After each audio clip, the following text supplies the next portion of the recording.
আসসালামু আলাইকুম রহমতুল্লাহ বরকাতুহু।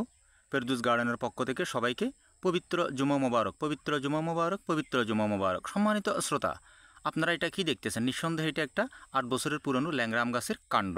ঠিক আছে? তো সম্মানিত ভিউয়ার্স, এই ল্যাংড়া আম গাছের কাণ্ড আমি আপনাদেরকে কেন দেখাচ্ছি, আমি সংক্ষিপ্ত আকারে আপনাদেরকে বলার চেষ্টা করতেছি। ভিডিওটা কন্টিনিউ করবেন, তাহলে কারো না কারো কাজে লেগে পারে। সম্মানিত ভিউয়ার্স, সাথে থাকুন। সম্মানিত ভিউয়ার্স, আমি এই ল্যাংড়া আম গাছটা 2.5 ফুটের একটা চারা কিনেছিলাম। এখন 8 বছর সাধনা করার পরে আমি এটার থেকে মাত্র একবার ফ্লাওয়ারিং পাইছিলাম, তবে কোনো ফল পরিণত হয় না, তাও আবার একাংশ। ঠিক আছে? 8 বছরের একটা গাছ কত বড় হতে পারে আপনারা একটু অনুমান করেন। তবে তার চেয়ে একাংশ আমি ফ্লাওয়ারিং পাইছিলাম, একটা আমও কিন্তু হয় নাই। তো এখানে কিন্তু অন্য কোনো যদি আধুনিক জাত হতো, যেমন থাইল্যান্ড এসে বিখ্যাত সুইট কাটিমন অথবা বারিয়াগার অথবা থাই ব্যানানা অথবা আরও অন্য অন্য যে আমগুলো আছে আর কি, আসলে আমার তো অনেক জাত। ঠিক আছে? তো একটা ল্যাংড়া আম হওয়ার সুবাদে ছোটোবেলার থেকে কিন্তু আমরা ল্যাংড়া আম অনেক খেতাম।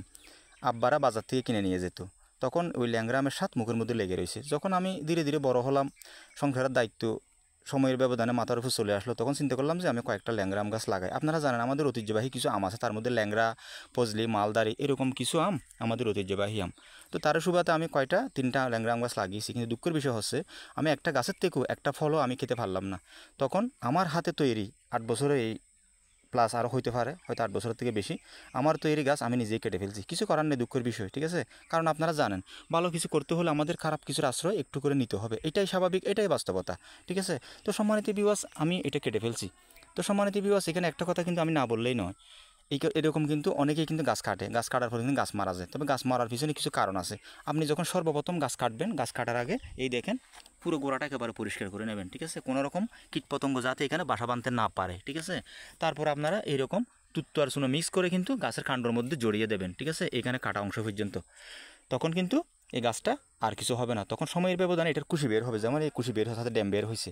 এরপর আপনারা এটা নির্দিষ্ট যখন একটা সময় চলে আসবে, এগুলো যখন একটু শক্ত হবে, কতটুকু যে কাটার আগারটা সহ্য করতে পারবে, তখন আপনার পছন্দ মতো আপনি কোনো একটা জাত এখানে গ্রেফটিং করে কলম করে সেটিং করতে পারবেন। তখন আপনার এই গাছটা কিন্তু বিএপি লেভেলের কোনো একটা গাছ আপনি করতে পারেন। যেমন জাপানের মিয়াজাকি আমও আপনি এখানে গ্রেফটিং করতে পারেন। নিজে যদি আপনারা না পারেন, তাহলে পারিশ্রমিকের বিনিময়ে যারা কলম করে তাদেরকে হায়ার করে এনে আপনি এরকম একটা মিয়াজাকি আম গাছের মালিক হইতে পারেন। তাহলে যেই 8 বছর যে জিনিস আপনি মাথার উপর রেখে শুধু শুধু গাদার পরিশ্রম করছেন, কিন্তু কলম করার 2 বছরের ভিতরে আপনি আম পেয়ে যাবেন। আর যদি থাইল্যান্ডের বিখ্যাত সুইট কাটিমন কলম করেন, তাহলে 1 বছরের ভিতরে আপনারা পেয়ে যাবেন। ঠিক আছে? জাতের মধ্যে কিন্তু কিছু পার্থক্য আছে, কোন জাতটা দ্রুত আসে, কোন জাতটা দেরিতে আসে, এটা আপনারা জেনে শুনে তারপর করার চেষ্টা করবেন। তো সম্মানিত ভিউয়ার্স, এখানে আপনাদেরকে আমি একটা দৃষ্টান্ত দেওয়ার চেষ্টা করতেছি। আমি এর আগেও কিন্তু আর একটা ল্যাংড়া আম গাছ আমি কেটে ফেলেছিলাম। কাটার পরে আজকে আমি 4 বছর ধরে এটা থেকে আমি ফল খাইতেছি, সেম এই বয়সের গাছ। ঠিক আছে? আপনাদেরকে আমি একটু করে দেখাচ্ছি। সম্মানিত ভিউয়ার্স, সাথে থাকুন। সম্মানিত ভিউয়ার্স, আপনারা দেখতেছেন এটা কিন্তু আমার আরেকটা ল্যাংড়া আম গাছ। এখানে আমি 2টা গ্রেফটিং করেছি। এটা হচ্ছে থাইল্যান্ড এসে বিখ্যাত কিং অফ চাকাপাত। ঠিক আছে? আপনারা এটা দেখেন, এটাও কিন্তু এই থাইল্যান্ড এসে বিখ্যাত কিং অফ চাকাপাত। ঠিক আছে? এর আগেও আমি এটাতে গ্রেফটিং করেছিলাম, আপনাদেরকে আমি দেখাচ্ছি। সম্মানিত ভিউয়ার্স, আপনারা যে ডালটা দেখতেছেন এটা হচ্ছে বাড়িফোর আম গাছের ডাল। ঠিক আছে? এই দেখেন আপনারা, এখান থেকে কাণ্ড শুরু হয়ে ঠিক আমি এই জায়গাতে গ্রেফটিং করেছি। গ্রেফটিংয়ের মধ্যে একটু করে ভাইরাস আক্রমণ করেছিল, সেই জন্য আমি এখানে তুত্তু আসুন মিক্স করে দিয়েছি। তাহলে দেখেন, এই দেখেন, এটার থেকে আমি কিন্তু এক সাইড মাত্র 2টা ডাল আমি গ্রেফটিং করেছিলাম। এটার থেকে আমি 2 বছর ধরে বাড়িফোর আম খাইতেছি। আর যে অংশটা এই ল্যাংড়া আম থেকে গেছে, এই অংশগুলোতে কিন্তু আমি কোনো ফল পাই নাই। দেখেন আপনারা, অযত্ন পড়ে রয়েছি। ঠিক আছে? তো সেই কারণে চিন্তা করলাম যে এখানে আমি গ্রেফটিং করে ফেলি। এটাও ল্যাংড়া আম গাছ, এটাও ধীরে ধীরে আমি এটা কয়েক রকমের আম জাত সেট করে এটাকে উন্নত মানের বিএপি আম গাছ বানিয়ে ফেলবো। সম্মানিত ভিউয়ার্স, আগের কথায় আসি, আমি আপনাদেরকে যে গাছটা বলেছি আমি 4 বছর ধরে ফল খাইতেছি, ল্যাংড়া আম গাছ কেটেছি, ওই গাছটা দেখাচ্ছি আপনাদেরকে। আমি 3টা গাছের কথা বলেছি, 2টা গাছ এখন দেখিয়ে ফেলেছি, আর একটা গাছ আমি আপনাদেরকে দেখাচ্ছি। সাথে থাকুন। সম্মানিত শ্রোতা, আপনারা আমার এটা ওই যে আম গাছটা আমি বলেছিলাম আমি যে 4 বছর ধরে আম খাইতেছি, ওইটা আমার ল্যাংড়া আম গাছ। 3টা গাছের মধ্যে আমি সর্বপ্রথম এটা টপ ওয়ার্কিং করেছি। আমি যখন পারিশ্রমিকের বিনিময়ে কোনো মানুষকে আমি কাজটা করিয়েছি, আমার কাজটা সফল হয়নি, ব্যর্থ হয়ে গেছে, গাছটা মরার ঝুঁকিতে চলে গেছিলো। তখন আমি অনেক সাধনা করে গ্রেফটিং আমার নিজের হাতে নিয়ে আসছি। তখন আমি নিজে গ্রেফটিং করছি সর্বপ্রথম, এই 3টার থেকে এই গাছটাকে আমি গ্রেফটিং করেছি এবং সফল হয়েছি, এবং 4 বছর ধরে আল্লাহ আমাকে ফল খাওয়াইতেছে। তো দেখেন, এখানে একটু ভাইরাস আক্রমণ করছে, এখানে আমি কীটনাশক মারি দিয়েছি, কারণ এখানে অনেক ময়লা আবর্জনা ছিল, তো সেই কারণে এখানে ভাইরাস আক্রমণ করছে। তো এখন এটা কেটে উঠে যাওয়ার কোনো সমস্যা হবে না। দেখেন কত গোড়া মোটা, এগুলো সব একসাথে লাগানো হয়েছিল 8 বছর অথবা 9 বছরের ভিতরে হইতে পারে আর কি। এখন আপনাদেরকে আমি গাছের উপরের ভাগটা দেখাইতেছি। সম্মানিত ভিউয়ার্স, এই দেখেন, এখানে কিন্তু 2টা ডাল ছিল, এভাবে এভাবে এভাবে দুইটা ডাল ছিল। তো এই ডালটা কিন্তু কলম করি নাই, তো বিভিন্ন রোগ আক্রান্ত এই ডালটা নষ্ট হয়ে গেছে, শুধু শুধু গোড়ার থেকে এনার্জি খাইতেছে। সেই কারণে আমি রিক্সের উপরে ডালটা কেটে ফেলেছি। এখানে আমি তুত্তু আর মিস করে দিছি, এটা সমস্যা হবে না। দেখেন এখানে ধীরে ধীরে ভরে যাবে। আর এটা হচ্ছে মূল কাণ্ড। এখানে আমি 2 জাতের আম সেট করেছি, আপনাদেরকে আমি দেখানোর চেষ্টা করতেছি। সম্মানিত ভিউয়ার্স, এই দেখেন ডালটা কেটে দিয়েছিলাম।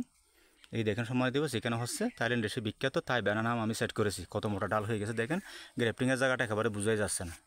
পাশাপাশি আবার এটাও দেখেন, এখান থেকে এখানে গ্রেফটিং করেছি, ভালো করে বোঝা যাচ্ছে না, যেহেতু ডাল মোটা হয়ে গেছে। আর মোটা হয়ে গেলে একেবারে বোঝাই যাবে না, ঠিক আছে। এই গাছটাতে আমি 2 জাতের আম সেট করেছি, থাই ব্যানানা এবং থাইল্যান্ড দেশে বিখ্যাত সুইট কাটিমন, ঠিক আছে। সম্মানিত ভিউয়ার্স, এখন আপনারা দেখেন আমার গাছটা কত রকমের তাজা। এই জাতগুলো এত ভালো জাত, আপনি যদি অন্য কোনো জাতের একটা আম, যেমন ফজলি আম বলেন অথবা আইসনি আম বলেন, মালদারি আম বলেন, এই গাছগুলো যখন আপনি 1 বছর আম নেওয়ার পরে যখন আপনি পুলিং করে দেবেন অর্থাৎ ছাঁটাই করে দেবেন, আপনি এরপরে 1-2 বছর আম পাবেন কিনা সন্দেহ আছে।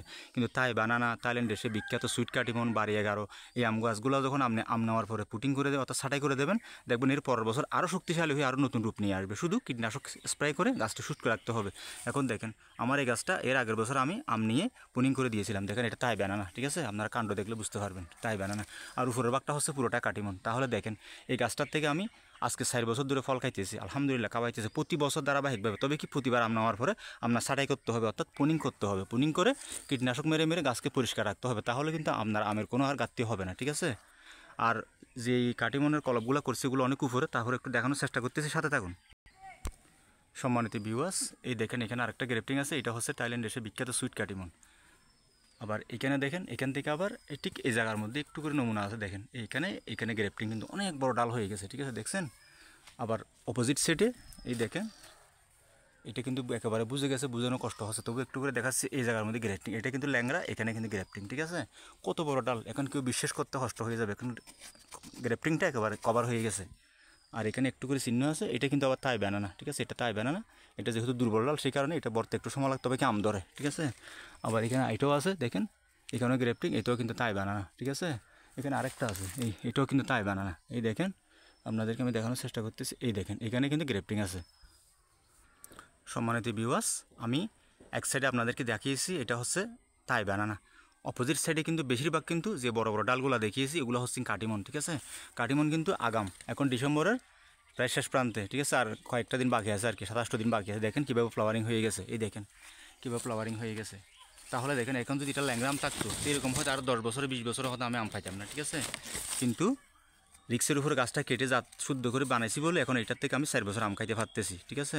তো সেই কারণে আরও 2টাও কেটে আমি এইরকম মানে রূপ দিতে চাইতেছি আর কি, অত বিভিন্ন জাতের হোক অথবা এক জাতের হোক, যে জাতগুলো ভালো আমাদের দেশে প্রতি বছরে কি আবহাওয়ার সাথে ম্যাচিং হওয়ার পরে আম ধরে, সেই জন্য এইরকম জাতগুলো আমি সেট করার চেষ্টা করতেছি। সম্মানিত ভিউয়ার্স, আসলে পুরোটাই কিন্তু ফ্লাওয়ারিং হচ্ছে, আমি সবগুলো দেখাইতে গেলে ভিডিও অনেক বড় হয়ে যাচ্ছে, ঠিক আছে। এই দেখেন সম্মানিত ভিউয়ার্স, সবগুলো তো ফ্লাওয়ারিং হচ্ছে। আপনারা একটা জিনিস জানেন, কাটিমন আম কিন্তু কোনো কোনো সময় হঠাৎ করে কাকতালি এভাবে একসাথে পুরো গাছে ফ্লাওয়ারিং হয়, কিন্তু বেশিরভাগ একটু একটু করে হয়, হয়তো এক পাশ হয়েছে আর এক পাশ হয় নাই, একদিকে ফাঁকা আম, একদিকে আবার মধ্যম সাইজের আম, একদিকে আবার ফ্লাওয়ারিং হচ্ছে। তো সেজন্য কাটিমন আম কিন্তু সবসময় ফ্লাওয়ারিং আতিককে হঠাৎ করে মাঝে মাঝে হয়। এই দেখেন ফ্লাওয়ারিং হচ্ছে, ড্যাম বাইর হচ্ছে। তো সম্মানিত ভিউয়ার্স, আপনাদেরকে আমি অনেক কিছু দেখালাম, অনেক কিছু বোঝানোর চেষ্টা করলাম। যদি আমার কথার মধ্যে কোনো ত্রুটি হয়ে থাকে প্লিজ আমাকে ক্ষমার দৃষ্টিতে দেখবেন। আর যদি আমার ভিডিওতে আপনাদের কোনো উপকার হয় তাহলে কমেন্টে আমাকে জানাবেন, আমাকে উৎসাহিত করবেন। তো আজকে এতটুকু পর্যন্ত কথা বলতে গেলে অনেক কথা। আমার কাছে এত রকমের আমের প্রজাতি আছে, এত রকমের বিভিন্ন রকমের ফলের গাছ আছে, ধীরে ধীরে আমি সব কিছু আপনাদেরকে আগে দিছি আর দেবো। তবে কি আপনারা সাবস্ক্রাইব করে রাখবেন, তাহলে আমি ভিডিও আপলোড দেওয়ার সাথে সাথে কিন্তু আপনাদের কাছে এই ভিডিওগুলো পৌঁছে যাবে, ঠিক আছে। তো আজকে এতটুকু পর্যন্ত। ভিডিওটা ভালো লাগে লাইক করবেন, কমেন্ট করবেন, শেয়ার করবেন, সাবস্ক্রাইব করবেন, ব্যক্তিগত মতামত জানাবেন, পরবর্তী ভিডিও পাওয়ার জন্য উৎসাহিত করবেন। সব ভালো থাকবেন। আসসালামু আলাইকুম রহমতুল্লাহ বরকাতুহু। খুদা হাফেজ। সবাইকে আবার জুমা মোবারক।